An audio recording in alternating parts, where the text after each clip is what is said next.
not enough water intake, and wet food is the best way to fix that. I do not want to take away from her grief, but y'all remember this video? You guys are overfeeding your cats, because this is how much a cat is supposed. I remember when all of y'all were coming at me on this internet saying that I am underfeeding my cat.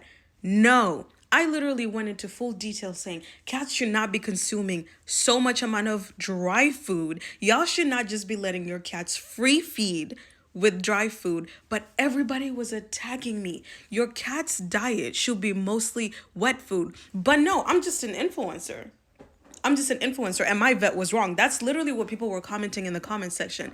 But since a vet who's witnessed this is literally telling y'all, maybe you listen to him. Cats are meant to consume the majority of their moisture through their diet, and they cannot do this with dry food. Dry food contains less than 10% moisture, whereas wet food contains greater than 75%. And this exact reason is what makes for wet food to be far superior at preventing urolith formation or urinary stone formation. And there are no amount of water fountains or external water sources that can adequately compensate for the amount of moisture lost through feeding dry food compared to wet food.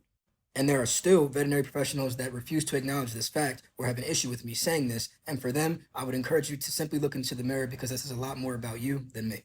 And I know it can be hard to get your cat off of dry to wet food. That is why there are a lot of great resources out there online. On TikTok, I have a playlist myself on my page to help make that transition easier and more successful.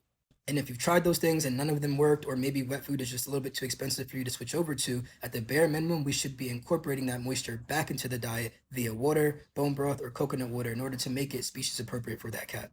Because again, wet food is going to be far superior at preventing these disease processes from occurring compared to dry food, with some studies showing that wet food is even superior at treating uroliths via the diet compared to urinary prescription diets due to the high protein content.